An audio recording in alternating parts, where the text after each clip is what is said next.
नमस्कार दोस्तों, चलिए रेलवे में पूछा गया त्रिकोणमिति का एक सवाल है। बहुत ही आसान सवाल है। देखिए सवाल क्या है। सवाल में लिखा है यदि कोस 2 थीटा बराबर है साइन थीटा के और थीटा जो है वो 0 डिग्री और 90 डिग्री के बीच है तो आप थीटा का मान बताइए। तो ये जो चार ऑप्शन आपको दिख रहा, इन ऑप्शन में से ऑप्शन डी तो आंसर नहीं हो सकता, क्योंकि बोला गया कि जो थीटा है वो 0 डिग्री और 90 डिग्री के बीच में होगा। थीटा का जो वैल्यू होगा वो 0 डिग्री और 90 डिग्री के बीच में कोई भी वैल्यू हो सकता है, तो 90 डिग्री तो होगा नहीं। ऑप्शन डी तो आंसर होगा नहीं। आंसर होगा तो इन तीनों ऑप्शन में से कोई एक आंसर आएगा। चलिए तो इसको सॉल्व करके देखते हैं आंसर क्या आता है। देखिए रेलवे में त्रिकोणमिति का 2-3 क्वेश्चन पूछ लेता है ना। देखिए तो क्वेश्चन में लिखा हुआ है कोस 2 थीटा और इक्वल टू दिया हुआ है साइन थीटा, ठीक है, और थीटा का वैल्यू निकालना है।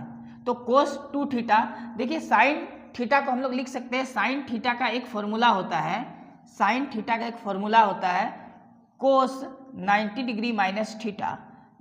साइन थीटा का फॉर्मूला होता है कोस 90 डिग्री माइनस थीटा, यानी साइन थीटा के बदले में हम लोग लिख सकते हैं कोस 90 डिग्री माइनस थीटा, ठीक है। ये फॉर्मूला से आया, ये आपको याद रखना है, ये फॉर्मूला होता है, ठीक है। ये क्या होता है? फॉर्मूला होता है।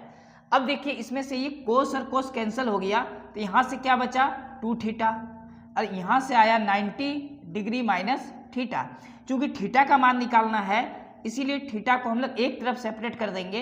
ये थीटा इधर आएगा, बराबर का इधर है, इससे ये बराबर के पहले आएगा, तो ये माइनस क्या हो जाएगा प्लस, साइन चेंज हो गया, बचेगा क्या इधर 90 डिग्री। यहाँ 2 थीटा और यहाँ 1 थीटा, इसको जब हम लोग ऐड करेंगे जोड़ेंगे तो कितना आएगा 3 थीटा इक्वल टू कितना डिग्री आया 90 डिग्री।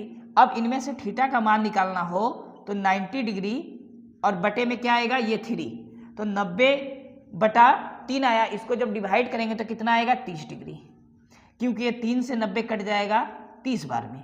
कितने बार में कटेगा 30 बार में, तो थीटा का वैल्यू कितना आएगा 30 डिग्री।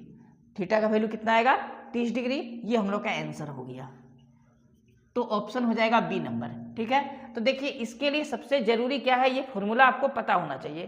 त्रिकोणमिति में अगर सवाल को सॉल्व करना हो तो फॉर्मूला हर हाल में आपको पता होना चाहिए, और ये क्वेश्चन आरआरबी एनटीपीसी में पूछा हुआ क्वेश्चन है, ठीक है। देखिए रेलवे का जितना भी क्वेश्चन त्रिकोणमिति का खास करके जो पूछा गया है उस सारे क्वेश्चन को हम लोग इसी चैनल पर सॉल्व करेंगे।